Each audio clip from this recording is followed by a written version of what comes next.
السلام علیکم۔ ابو خوشین YouTube channel میں خوش آمدید۔ لکھت پڑھت کے سلسلے میں نجات کی آج ہم آخری قسط پڑھیں گے۔ امید ہے کہ یہ ابھی تک جو کچھ پڑھا گیا ہے وہ آپ کو سمجھ میں بھی آیا ہوگا اور اس سے آپ کو کافی گائیڈنس ملی ہوگی۔ چلیں آئے شروع کرتے ہیں آخری حصہ نجات۔ یہی قوم تھی جو آپ کو اپنا ہتھیلی کا چھالا بنا کے رکھتی تھی، اب دھتکارنے پہ مائل ہو گئی۔ جو کل آپ کو اپنے سروں پہ بٹھا دیتے آج سر پھاڑنے پہ تل گئے۔ اس کی وجہ ہرگز یہ نہ تھی کہ محمد رسول اللہ کو ایسا منفرد عقیدہ پیش کر رہے تھے جو کہ کانوں سے نہیں ہو گزرا تھا اور جس کے رد کرنے کی ان کے پاس کوئی ٹھوس دلیل بھی موجود تھی۔ البتہ جو وجہ تھی وہ یہ تھی کہ محمد رسول اللہ کی پیش کردہ دین کو اگر مان لیا جاتا ہے تو عرب قبائل کی برسوں سے قائم حکومت اور تسلط کا قیام رہنا کٹائی میں پڑ جاتا اور ان کی برسہ برس سے جمی جمائی عقائد کی دکانوں پہ تالے لگ جاتے۔ لات، منات، عزا، حبل، نائلہ اور دیگر دسیوں بیسیوں تصوراتی خدا اپنی حیثیت کھو بیٹھتے اور یہ کعبے کے متولی بے روزگار ہو جاتے۔ پورا عرب قریش کو جس قدر و منزلت کی مسند پہ فائز کیے ہوئے تھا وہ خاک میں مل جاتی۔ ایک اللہ کے ہونے کے عقیدے سے زیادہ خطرناک اس ایک اللہ کی حکومت کا قیام تھا۔ تاریخی شواہد موجود ہیں کہ اہل مکہ کا واضح اعتراض بھی یہی تھا کہ محمد ایک ایسا دین لے کر آئے ہیں جس کی بنیاد پہ وہ ہماری شخصی اور مذہبی حیثیت کو پامال کر کے اپنی حکومت قائم کرنا چاہتے ہیں۔ بس یہی وہ بنیاد تھی جس پہ قریش نے عرب کے دوسرے قبائل کو اپنے ساتھ ملا کر محمد رسول اللہ کے خلاف سفارہ کیے رکھا۔ کعبۃ اللہ میں عرب کے ہر قبیلے کا بت رکھا ہوا تھا۔ متولی قریش تھے، وہ ان قبائل سے ان کے بت کی سیوا کے عوض بھاری مال ہتھیاتے تھے اور ان کو بلیک میل کیا کرتے تھے کہ ہماری حکم شکنی کی تو تمہارے خداؤں کو کعبے سے نکال کے باہر پھینک دیں گے۔ جب تمام تر مخالفت اور اوچھے ہتھ کنڈے آزمانے کے باوجود دعوت حق نہ رکی تو بالآخر برسبیل تنزل آپ کو یہ پیشکش کی گئی کہ آپ کے خدا کو ہم تسلیم کیے لیتے ہیں، مگر آپ بھی یہ تسلیم کریں کہ ہمارے دیوی دیوتا بھی الوہیت میں حصہ رکھتے ہیں، یعنی کچھ دو اور کچھ لوگوں کی بنیاد پہ تصفیہ کیے لیتے ہیں۔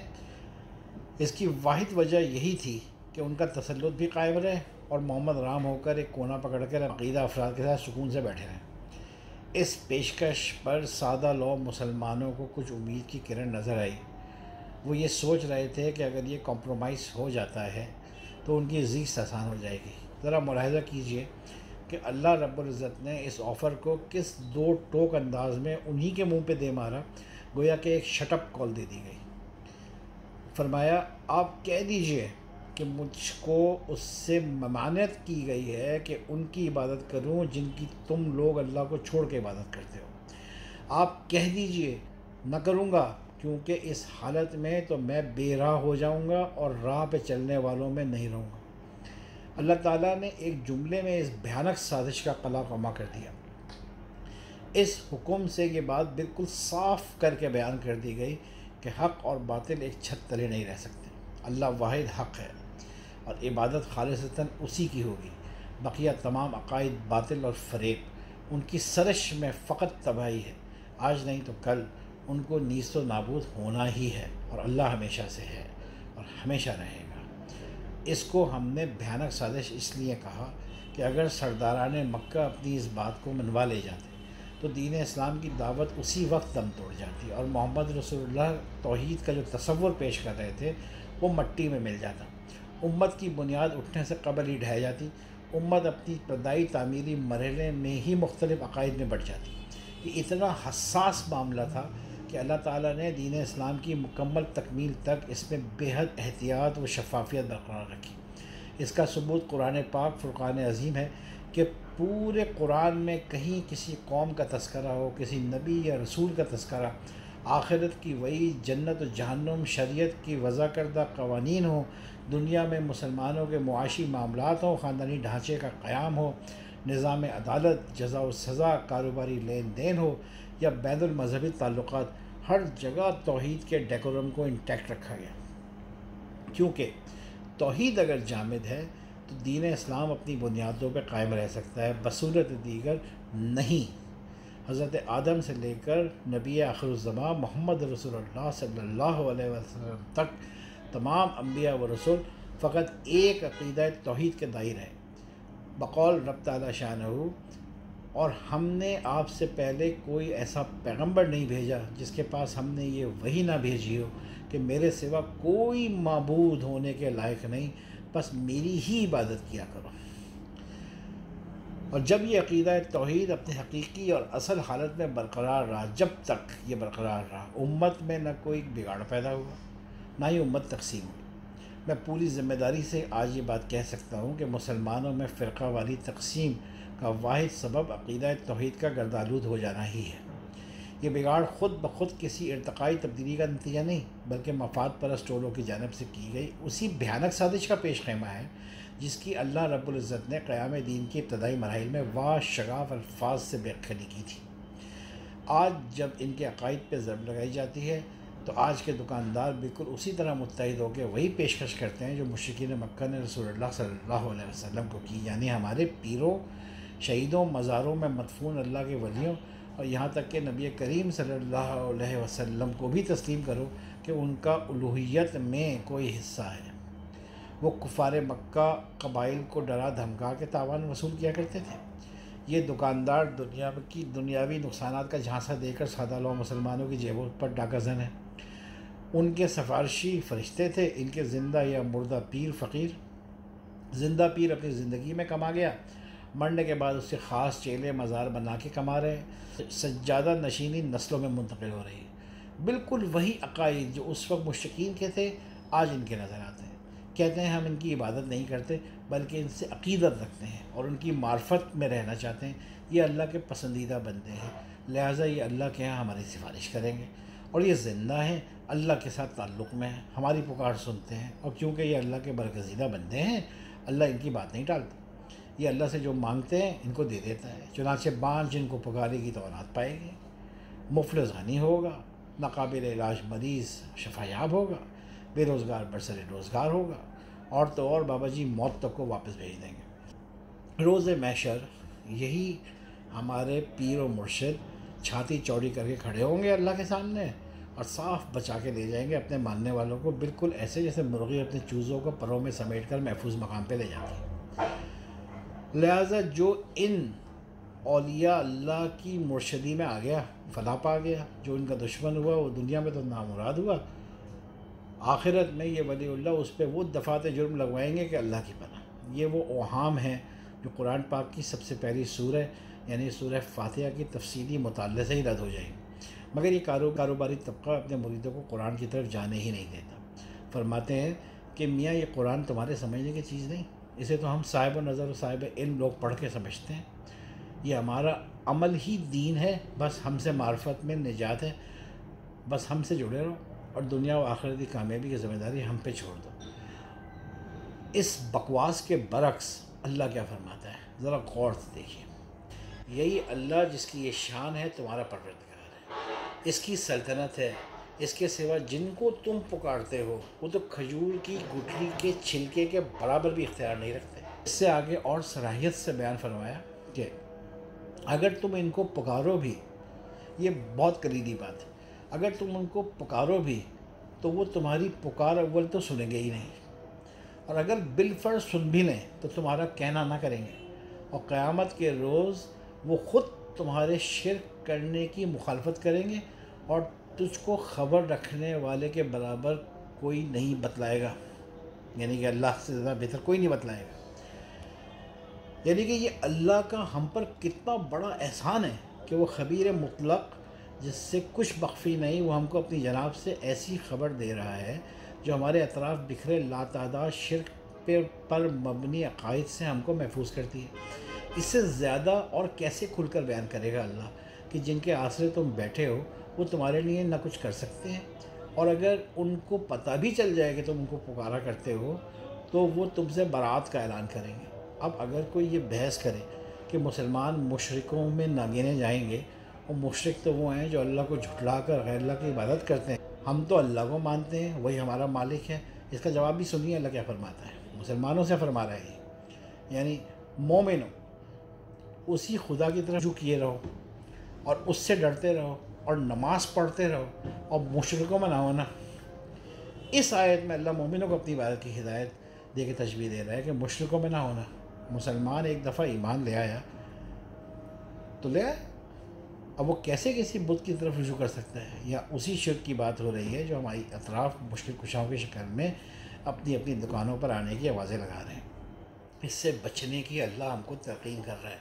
آگے پڑھے، اللہ اور کیا پتے کی بات بتا رہے ہیں جو آج کے تناظر میں کتنی صحیح بیٹھتی ہے، یعنی اور نہ ان لوگوں میں ہونا جنہوں نے اپنے دین کو ٹکڑے ٹکڑے کر دیا اور خود فرقے فرقے ہو گئے، سب فرقے اسی میں خوش ہیں جو ان کے پاس ہے۔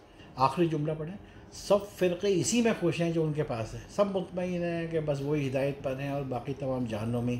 آج یہی تو ہم دیکھ رہے ہیں، ہر فرقہ اپنے اپنے عقائد کو سینچ رہا ہے کہ وہ فلاح یافتہ اور باقی تمام گمراہ نامراد۔ اس سے آگے اور فرمایا، یعنی اور جب لوگوں کو تکلیف پہنچتی ہے تو وہ اپنے پروردگار کو پکارتے ہیں اور اسی کی طرف رجوع کرتے ہیں۔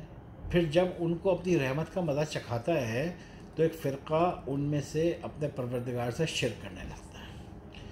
پلٹنا جھپٹنا، پھر جھپٹ کر پلٹنا، یہ کیا مذاق ہے سب؟ اللہ کو اس کا کوئی نقصان نہیں، اللہ تو بے نیاز ہے ان باتوں سے جو وہ کرتے ہیں۔ عنقریب اللہ ان کو ان کے کیے کا مزہ چکھا دے گا۔ اب آئیں عقیدہ توحید پر واپس۔ جب عقیدہ توحید مذکورہ درجے پر ہو تو چاروں ستونوں کو مضبوطی سے تھامے حاجی صاحب کو کس مذہب میں داخلہ دلوایا جائے؟ اللہ اور رسول کی تعلیمات کے مطابق تو یہ عقیدہ توحید پہ کاری ضرب ہے اور اللہ اور اس کے رسول سے کھلم کھلا بغاوت۔ آپ کی آخری دنوں کی بے چینی یہی تھی کہ آپ نے کئی مرتبہ یہ بات دہرائی کہ لعنت ہو ان پر جنہوں نے اپنے انبیاء کی قبروں کو سجدہ گاہ بنا دیا۔ آپ کی قبر مبارک حضرت عائشہ کے حجرے میں بنائی گئی، وہ کبھی بھی مسجد کا حصہ نہیں تھی۔ مسجد نبوی کی پہلی توسیع جو مدینے میں تعینات امیہ دور کے آخری گورنر عمر بن عبداللہ نے کروائی کے موقع پر وہ حضرت عائشہ کے حجرے کو مسجد کے احاطے میں لے لیا گیا۔ رسول اللہ کی پوری حیات مبارکہ شاہد ہے کہ آپ نے کسی امتی کی مغفرت کی ضمانت نہیں دی مگر فقط اس فرد کی اپنی ذاتی ریاضت اور اعمال صالح پہ۔ آپ نے کوئی ایسا عقیدہ پیش نہیں کیا جو عیسائیوں میں رائج ہے کہ یسوع مسیح اپنی ہی امت کے گناہوں کی پاداش میں سولی چڑھے اور اب قیامت تک ہر عیسائی گناہوں سے پاک ہے، چاہے وہ جی چاہے کرتا پھرے۔ اس کے برعکس آپ نے امت کو وہ کنجیاں عطا کیں جو اگر وہ پانے میں کامیاب ہو گئے تو اپنے لیے جنت کے قفل خود کھولیں گے، اور یہ کنجیاں قرآن اور رسول کی سنت مبارکہ میں تلاش کرنی ہوں گی، نہ کہ کسی صاحب نظر کی جیب میں یا کسی مردہ زندہ پیر کے آستانے پہ۔ اللہ تعالیٰ فرماتے ہیں، اس دن پیشوا اپنے پیروں سے بیزاری ظاہر کریں گے اور دونوں عذاب الہی دیکھ لیں گے اور ان کے آپس میں تعلقات منقطع ہو جائیں گے۔ مزید فرمایا، یہ حال دیکھ کر پیروی کرنے والے حسرت سے کہیں گے کہ اے کاش، پیروی کرنے والے وہ جو پیروں مریدوں کے مریدی کاٹتے تھے، حسرت سے کہیں گے کہ اے کاش ہمیں پھر دنیا میں جانا نصیب ہوتا کہ جس طرح یہ ہم سے آج بیزار ہو رہے ہیں اسی طرح ہم بھی ان سے بیزار ہوں۔ اسی طرح خدا ان کے اعمال انہیں حسرت بنا کر دکھائے گا اور وہ دوزخ سے نکل نہیں سکیں گے۔ اللہ تعالیٰ نے شرک کو ناقابل معافی قرار دیا، ایمان لانے کے بعد مشرک ہو جانے والوں پر اس سے بھی زیادہ سخت ناراض ہوا۔ خدا ایسے فرماتے ہیں لمحہ، خدا ایسے لوگوں کو کیوں کر ہدایت دے جو ایمان لانے کے بعد کافر ہو گئے اور پہلے اس بات کی گواہی دے چکے کہ یہ پیغمبر برحق ہے اور ان کے پاس دلائل بھی آ گئے، اور خدا بے انصافوں کو ہدایت نہیں دیتا۔ ان کا حشر بھی بتایا، یعنی ان لوگوں کی سزا یہ ہے کہ ان پہ خدا کے فرشتوں اور انسانوں اور سب کی لعنت، ابدی اذیت ان کی منتظر ہوگی۔ فرمایا، ہمیشہ اس لعنت میں گرفتار رہیں گے، اس سے نہ تو عذاب کم کیا جائے گا اور نہ ہی انہیں مہلت دی جائے گی۔ اس کا مطلب ہرگز یہ نہیں کہ جو بھی ان عقائد کی بھیٹ چڑھ گیا اب اگر پلٹنا بھی چاہے تو نہیں پلٹ سکتا اور وہ جہنم کا لازمی مستحق ہو چکا، نہیں، کرنٹ نہیں۔ وہ جس کو اللہ کہتے ہیں وہ بڑا عظیم اور بڑا بردبار، اپنی جانب اٹھی ہر خالص نظر کو پہچانتا ہے، وہ اپنے بندے کا پلٹنا قبول کرتا ہے، حید کی طلب کو ہدایت کاملہ و عاجلہ سے بھرپور طور پڑھتا ہے۔ اس کے لیے کسی بزرگ کی دعا کی کوئی ضرورت نہیں، کسی وسیلے کی احتیاج نہیں، بس اگر ضرورت ہے تو احساس اور اس کے فوراً بعد اللہ کے حضور اپنی ہستی کی حوالگی اور پلٹنے والوں کو مذکورہ بالا عذاب سے استثناء فراہم کرتا ہے۔ وہ خود فرماتا ہے، ہاں جنہوں نے اس کے بعد توبہ کی اور اپنے حالت درست کر لی تو خدا بخشنے والا مہربان ہے، بے شک وہ مہربان ہے۔ ایمان کی اس بحث میں یہ بات بالکل واضح ہو گئی کہ اگر عقیدہ خالص ہے تو باطن کی دھلائی صفائی ہوتی رہے گی اور اعمال میں جو لغزشیں وارد ہوں گی وہ بھی سدھرتی رہیں گی۔ جس طرح انسان سے غلطی کا احتمال کبھی جدا نہیں کیا جا سکتا، اسی طرح احساس گناہ بس یہ واحد شے ہے جو انسان کو شیطان سے ڈفرینشیٹ کرتی ہے۔ انسان گناہ کر کے پلٹتا ہے اور شیطان اپنے ہر نئے جرم پہ جشن مناتا ہے۔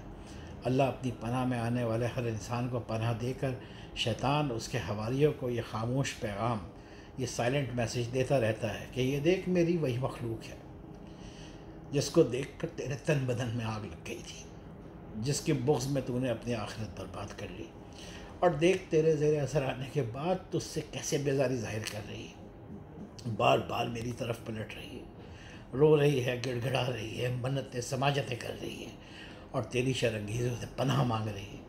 اب کیوں نہ میں اسے اپنی رحمت میں ڈھانپ لوں، کیوں نہ اسے ایک محفوظ جائے پناہ پہنچاؤں، کیوں نہ اسے تیری پہنچ سے بہت دور کر دوں۔ دعا ہے اللہ ہم کو شیطان مردود کی شرنگیزیوں سے محفوظ اپنی مضبوط حفاظت میں رکھے اور اس ایمان پہ قائم رکھے جس کا وہ ہم سے متقاضی ہے، اور ہمارے اعمال کو اس ڈگر پہ رکھے کہ روز محشر ہم اس کے پیارے رسول کی شفاعت کے حقدار بن سکیں۔ آمین یا رب العالمین۔ اللہ تعالیٰ فرماتے ہیں خدا کسی شخص کو اس کی طاقت سے زیادہ تکلیف نہیں دیتا۔ اچھے کام کرے گا اس کو فائدہ ملے گا، برا کرے گا تو اس کو نقصان پہنچے گا۔ خدا حافظ۔